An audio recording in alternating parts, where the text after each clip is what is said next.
ক্ষমতায় থাকতে শেখ হাসিনা দুধ কলা দিয়ে যে সকল সাপ পুষেছেন সেই সাপগুলো এবার শেখ হাসিনাকে সবল দিতে শুরু করেছে এবং শুধু শেখ হাসিনাকে সবল দিয়েই ক্ষান্ত থাকছেন না, তারা বঙ্গবন্ধুকেও সবল দেয়া শুরু করেছেন নিজেদেরকে বাঁচতে।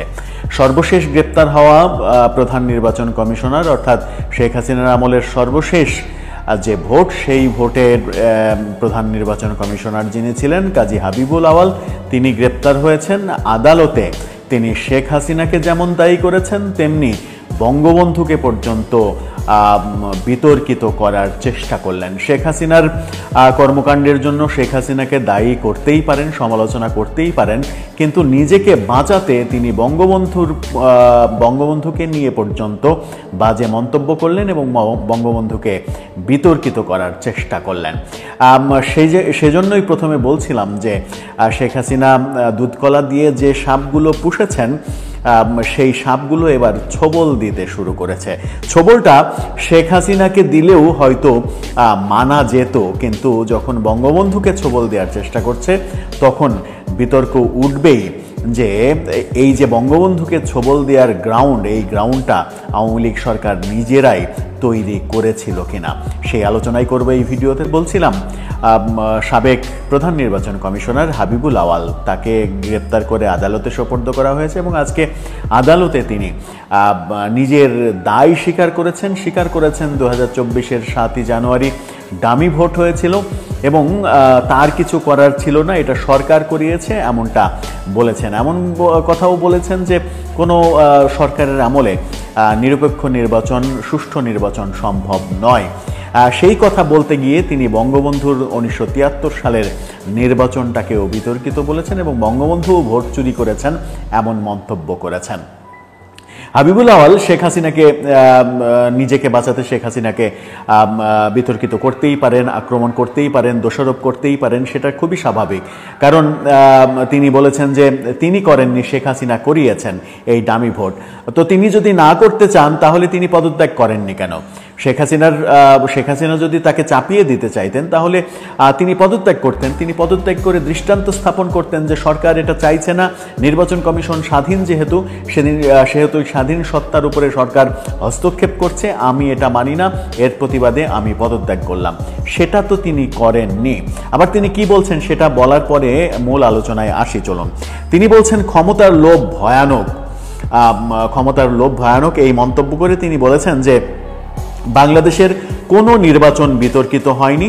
1972-এর ডিসেম্বরে সংবিধান রচনার 3 মাস পর 73-এর নির্বাচন অনুষ্ঠিত হয়, সেখানে শেখ মুজিবের মতো নেতাও নির্বাচনে কারচুপি করেছেন। কি ভয়ানক কথা তিনি বলে ফেললেন এবং তিনি নিজেকে বাঁচাতে কোপটা মারলেন একেবারে বঙ্গবন্ধুর ওপরে।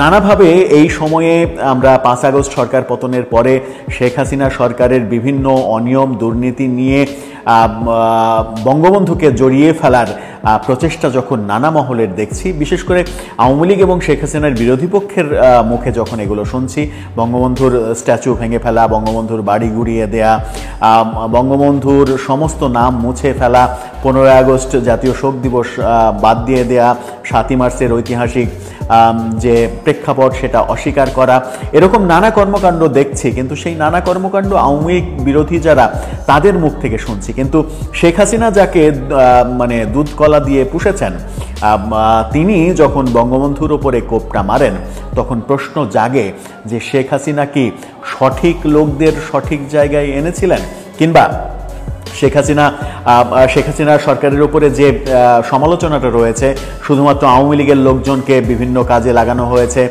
বিরোধী মত পথের লোকজনকে কোনোভাবে কাজে লাগানো হয়নি। ব্যাপারটা কি আদৌ সত্য? ব্যাপারটা বোধহয় আদৌ সত্য না। কারণ ক্ষমতাকে দীর্ঘায়িত করার জন্য শেখ হাসিনার যারা মন্ত্রী, এমপি, তারা নানাভাবে বিরোধী মতের লোকজনকে বিভিন্ন স্বার্থের বিনিময়ে শেল্টার দিয়েছেন এবং গুরুত্বপূর্ণ জায়গায়, গুরুত্বপূর্ণ পদে বসিয়েছেন নিজেদের ভাগ্য পরিবর্তনের জন্য। সেই কারণেই শেখ হাসিনা সরকার পতনের পর এবং পতনের আগের মুহূর্তেও জুলাই আগস্ট যে আন্দোলন, সেই আন্দোলনেও দেখেছি ছাত্রলীগ, আওয়ামী লীগের বহু লোক এই আন্দোলনের সঙ্গে জড়িত। এবং অনেকদিন আগে আওয়ামী লীগের সাধারণ সম্পাদক সৈয়দ আশরাফ কিন্তু মন্তব্য করেছিলেন যে ছাত্রলীগের শিবির ঢুকেছে।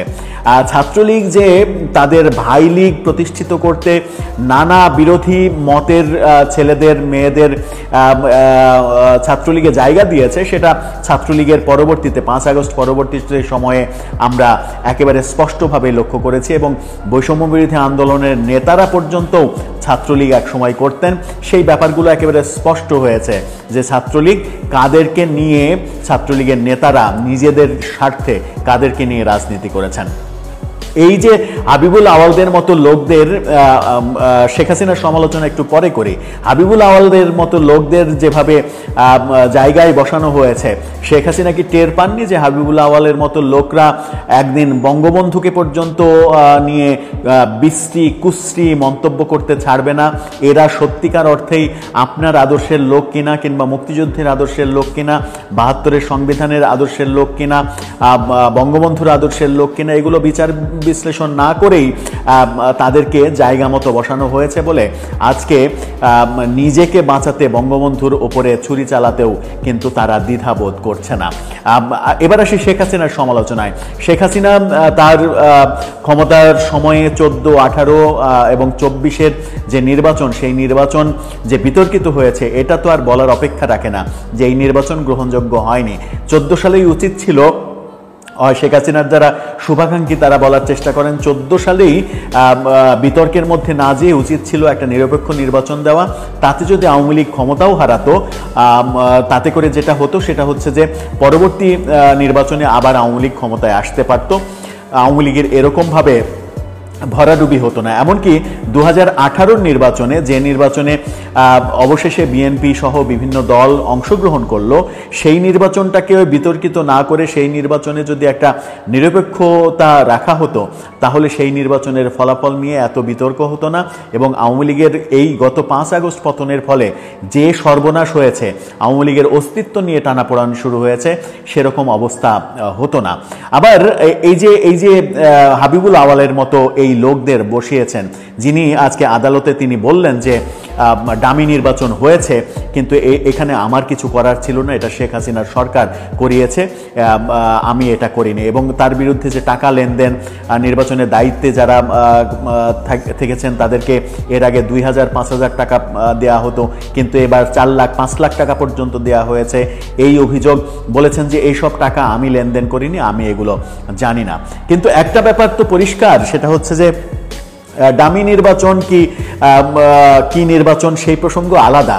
ধরে নিলাম যে ডামি নির্বাচনই হয়েছে, কিন্তু 2024-এর নির্বাচন ডামি নির্বাচন হওয়া সত্ত্বেও, বিরোধী দল কেউ অংশগ্রহণ না করা সত্ত্বেও নির্বাচনে হস্তক্ষেপ করলেন কেন প্রধান নির্বাচন কমিশনার? আপনি নির্বাচনে হস্তক্ষেপ করিয়ে অন্তত 300 আসনের মধ্যে অন্তত 100 আসন, মিনিমাম 100 আসনে আপনি হস্তক্ষেপ করিয়ে আওয়ামী লীগের নৌকার প্রার্থী যারা ছিল তাদেরকে বিজয়ী করেছেন।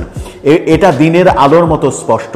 কারণ বাংলাদেশে তার আগের টার্মে আওয়ামী লীগের যারা মন্ত্রী এমপি ছিলেন, তারা নিজেদের জনপ্রিয়তা এতটাই তলানিতে নামিয়েছিলেন যে 2024-এর নির্বাচনে যখন সুযোগ এসেছিল স্বতন্ত্র হিসেবে যোগ্যদের নির্বাচন করার, সেই স্বতন্ত্র হিসেবে যোগ্যরা যখন নির্বাচন করেছেন, সেই সময় একটা সুযোগ দেওয়া উচিত ছিল যে শেখ হাসিনার দলের স্বার্থে, আওয়ামী লীগের স্বার্থে একটা সুযোগ দেওয়া উচিত ছিল যে পরিচ্ছন্ন যারা সত্যিকারের জনপ্রিয় তারা বিজয়ী হয়ে আসুক।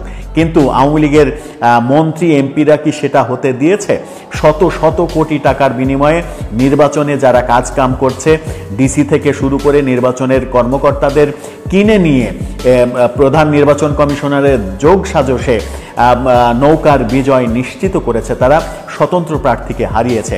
এরকম দৃষ্টান্ত বাংলাদেশের প্রত্যেকটা জায়গায় হয়েছে এবং বাংলাদেশের বিভিন্ন জায়গায় এমন দৃষ্টান্তও হয়েছে এই তথাকথিত মন্ত্রী প্রতিমন্ত্রীরা নিজেদের বিজয় নিশ্চিত করতে বিরোধী যারা স্বতন্ত্র হিসেবে নির্বাচন করেছে তাদের বিরুদ্ধে নানা ধরনের নির্যাতনমূলক কর্মকাণ্ড করেছে। ভোটের দিনে বিরুদ্ধ যারা স্বতন্ত্র যারা নির্বাচন করেছে তাদেরকে আক্রমণ করেছে, দেশি রামদা অস্ত্র, সয়াব, হাতুড়ি এগুলো নিয়ে আক্রমণ করেছে, সাংস্কৃতিক কর্মীদের পর্যন্ত ছাড় দেয়নি, তাদের মানে স্বতন্ত্রের পক্ষে ভোট করার জন্য তাদের মারধর করেছে, তাদেরকে হাসপাতালে পাঠিয়েছে। এই ঘটনা তো ঘটেছে, এই ঘটনা তো অস্বীকার করার কিছু নেই। আর এই ঘটনা কি আপনি প্রধান নির্বাচন কমিশনার, আপনি কি দায় এড়াতে পারেন? আপনি কি শেখ হাসিনার উপরে দায় চাপিয়ে নিজের দায় এড়াতে পারেন? নিজের দায় যদি এড়াতে চাইতেন তাহলে আপনি পদত্যাগ করতেন যে এই কাজ আমি হতে দেব না। এই যে সারা দেশে পাতিমন্ত্রী, মন্ত্রী, এমপি এরা যেভাবে টাকা ছিটিয়ে নিজেদের জনপ্রিয়তা শূন্যে থাকার সত্ত্বেও নির্বাচনের রেজাল্ট নিজেদের পক্ষে নিয়ে আসলো, ডিসি ইউনোদের টাকা দিয়ে কিনে, নির্বাচনী কর্মকর্তাদের টাকা দিয়ে কিনে, ওসি পুলিশ এদেরকে টাকা দিয়ে কিনে যে ব্যবস্থা করলো, নির্বাচনের রেজাল্ট যেভাবে নিজেদের পক্ষে নিয়ে আসলো, সেটা না করলেও তো এক ধরনের আলোচনা তৈরি হতো, এক ধরনের বাস্তবতা তৈরি হতো যে শেখ হাসিনার সরকারের আমলে কাজী হাবিবুল আওয়াল একটা নিরপেক্ষ নির্বাচন করেছেন, সেই কারণে স্বতন্ত্র প্রার্থী, রেকর্ড সংখ্যক স্বতন্ত্র প্রার্থী বিজয় লাভ করেছে। কিন্তু জনপ্রিয়তা থাকা সত্ত্বেও কি স্বতন্ত্র প্রার্থীদের বিজয়ী হতে দেয়া হয়েছে? কাজী হাবিবুল আওয়াল আপনি কি বিজয়ী হতে দিয়েছেন? তাদের দেননি। সুতরাং এই নির্বাচন যে শেখ হাসিনার আমলের 3টি নির্বাচনের সব থেকে বিতর্কিত নির্বাচন, সেটা তো বলার অবকাশ রাখে না।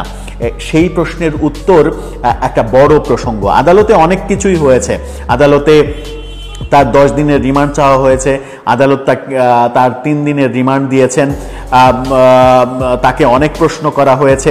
তিনি বলেছেন যে স্বীকার করছি আমি ডামি নির্বাচন করেছি, রাজনৈতিক সমঝোতার অভাবে একতরফা নির্বাচন হয়েছে, তবে এখানে আমাকে পয়সা দেওয়ার প্রশ্ন আসেনি, আমার জীবনে আমি অর্থ আত্মসাৎ বা দুর্নীতি করিনি। এরপরে যেটা গুরুত্বপূর্ণ প্রশ্ন, যে কথাটা আমি একবার বলেছি সেটা একেবারে হুবহু একটু শুনে নিন।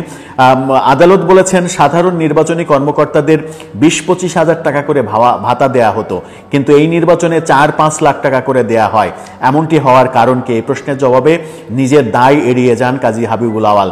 রাতের বেলায় ভোট প্রসঙ্গে তিনি বলেছেন, যখন রাতের বেলায় ভোট হয় তখন আমি গভীর নিদ্রায় নিমগ্ন ছিলাম।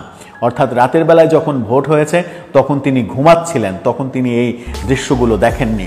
বাংলাদেশের 300 আসনের অন্তত, আবারও বলছি, অন্তত 100 আসনের বেশি আসনে নৌকার প্রার্থীকে স্বতন্ত্র প্রার্থীর কাছ থেকে জিতিয়ে এনেছে এই নির্বাচন কমিশন। এই নির্বাচন কমিশন টাকার বিনিময়ে এই কাজগুলো করেছে। এরকম বহু আলোচনা 24-এর নির্বাচনের সময় কিন্তু হয়েছে এবং বহু দৃষ্টান্ত আমিও ব্যক্তিগতভাবে দেখেছি। ব্যক্তিগতভাবে আমার যে নির্বাচনী জেলা, সেই জেলায় প্রার্থীদের অবস্থা যদি বিচার করা যায় তাহলে 6টা আসনে, আমার জেলায় 6টা আসন, সেই 6টা আসনে একটি আসনেও নৌকার প্রার্থীর, নৌকা মার্কা নিয়ে স্বতন্ত্র প্রার্থীর সঙ্গে বিজয়ী হওয়ার কথা নয়। একটা আসন বাদ দিয়ে 6টার মধ্যে 5টা আসনেই নৌকার প্রার্থী বিজয়ী হওয়ার কথা নয় নৌকা মার্কা নিয়ে, কিন্তু সবগুলোতেই নৌকার প্রার্থী বিজয়ী হয়েছে। কিভাবে হলো সেটা একটা বড় প্রশ্ন। টাকার বিনিময়ে এই কাজগুলো করেছে নির্বাচন কমিশন, কারণ নির্বাচন কমিশনের আন্ডারেই নির্বাচনকালীন সময়ে পুরো প্রশাসন কাজ করে। এই দায় নির্বাচন কমিশনকেই নিতে হবে, এর দায় কাজী হাবিবুল আওয়ালকেই নিতে হবে। এই দায় থেকে তার মুক্তি নেই। আমার মনে হয় যে কাজী হাবিবুল আওয়াল যেভাবে বলার চেষ্টা করেছেন যে আমি সৎ থেকেছি, আমি সঠিক থাকার চেষ্টা করেছি, আমি এগুলো করিনি, এগুলো সবই মিথ্যা কথা। তিনি যদি সত্যি আত্মসম্মান বোধ সম্পন্ন লোক হতেন তাহলে সেই সময় পদত্যাগ করে নজির সৃষ্টি করতেন যে আমি এগুলো সমর্থন করি না, সেই কারণে পদত্যাগ করিনি। সব থেকে বড় কথা হচ্ছে নিজের দোষ ঢাকতে তিনি বঙ্গবন্ধুকে আক্রমণ করলেন, বঙ্গবন্ধুকে বিতর্কিত করার চেষ্টা করলেন। মুক্তিযুদ্ধ এবং বঙ্গবন্ধুকে যারা বিতর্কিত করার চেষ্টা করে তারা একেবারে স্পষ্টভাবেই মুক্তিযুদ্ধের বিরোধী শক্তি, এটা দিনের আলোর মতো পরিষ্কার। দর্শক, আপনার মতামত জানিয়ে লিখতে পারেন আমাদের কমেন্ট বক্সে। যদিও আজকের এই ভিডিওর আলোচনাটা হয়তো অনেকের কাছে, রাজনীতি সমর্থন করেন অনেকের কাছে পছন্দ নাও হতে পারে, কিন্তু এটাই নিরেট বাস্তবতা। এই বাস্তবতা স্বীকার করলেই বরং আপনি যে অবস্থানে থেকে এই আলোচনাটা পছন্দ নাও করতে পারেন সেই অবস্থানের মঙ্গল হবে। আপনার মতামত জানিয়ে লিখতে পারেন আমাদের কমেন্ট বক্সে।